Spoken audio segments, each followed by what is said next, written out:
God uses this, can use the flaw, but we've been in a culture to endorse, like, if you have a Christianity background, you're just supposed to be this. No, we're the most hurt people. That's like yeah. I want to add something to that. I told my mom before, and I said I don't want to take offense to this, but I feel way more love and acceptance within my yoga community than with Christians, because there's like the videos we were watching of the Karens that sit there, like those type of women ruin what people think God is.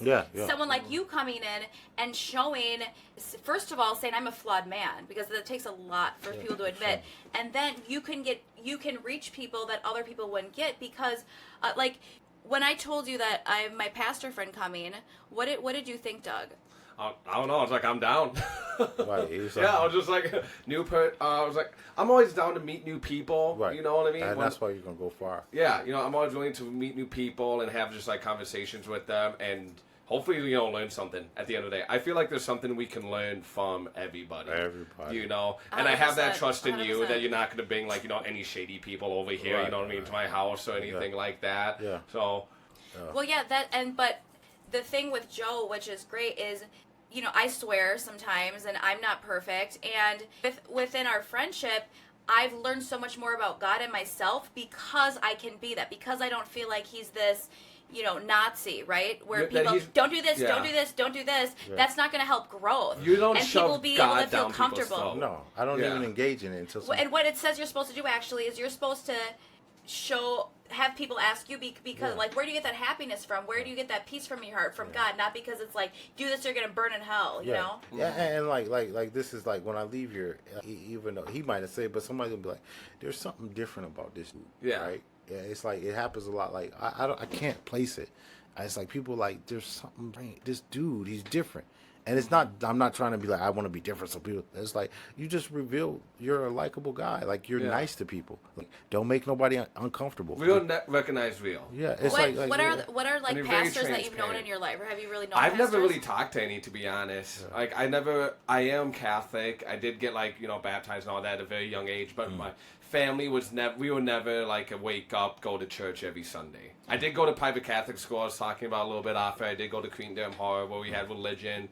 We had communion, mass, everything. And I did used to pray a lot. I was like, what I tell people, my connection with God is between me and God and nobody else. And it is. That's very true. You want to hear a joke? Yeah.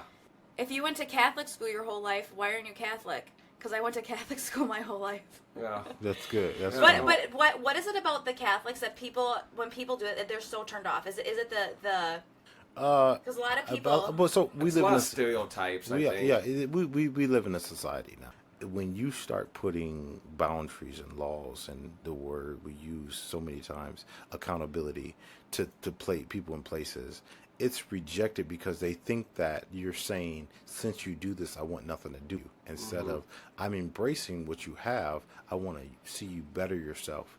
And the church has erred in saying, look, we love you in this circumstance. Like, we love you in this circumstance. I told a buddy, I was talking to one of my pastor friends today about, like, brother, look, we're brothers for life. Just don't freaking mess with them boys or nothing like that, because that's going to put me in jeopardy being associated with somebody that's messing with them boys. Right? Other than that, we're friends for life. And he was just like, man, I'm like this.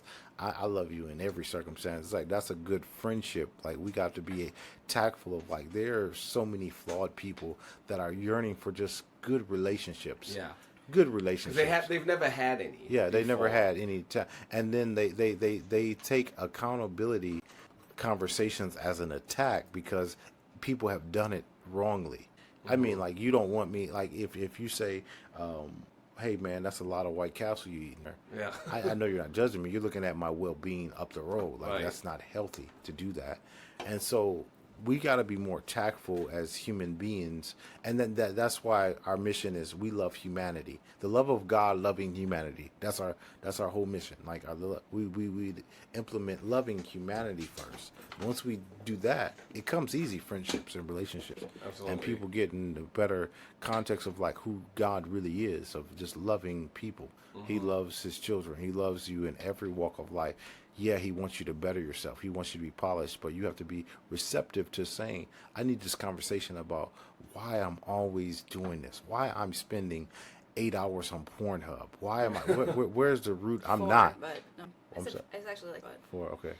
Hold on. How about we do a 3-part series about communication and the basics of how to communicate with people? Yeah. Let's do that, Doug. Let's do a 3-part series. down. Well, me and Joe can make note and have that be.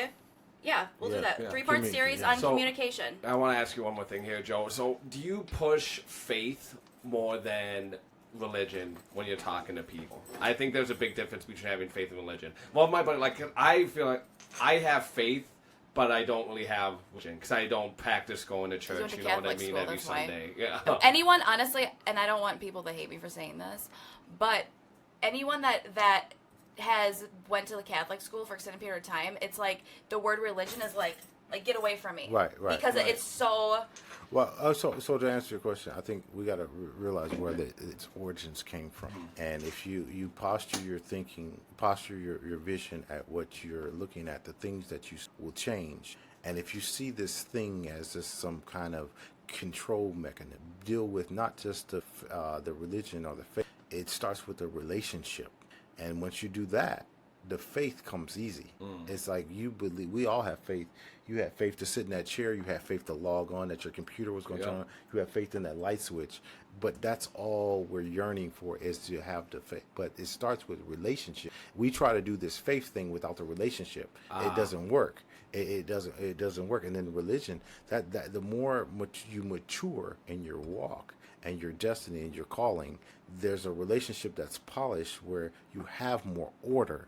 We got to just get away from that word religion. Yeah. And so what happens with that word religion, people don't want it. It's disconnected. But if we talk about relationship, like I can get anybody to hang out with me. If we have we started something called the rapport method. That means I'm taking you for a hamburger. We're going to talk about your hobbies, your passions, your goals, your ambitions, your upbringing. And then we're going to assess like this relationship, like, man, I like that. You like me. We're good. Then that's when I endorse, hey, brother, look, come to this come to this men's group. Right. And a relationship is built. And now when people get in a relationship, they start to trigger like, what if God is real? Yeah. What if God is really real? What if God has a calling on my life to share my testimony that, look, I was a guy with a speech impediment, and now I have the most, like, that's appealing, dude. I'm touched by that right now. Like, that's amazing. You see what I'm saying? Like you got everything, man. You're a nice looking guy. You got a good smile. You're articulate. You're fun to be around. You got some swagger. I mean, these are things that will take you, and it's like, it's me being your friend extracting these things. It's like what happens in our society. We get threatened by other people's success. We get threatened by other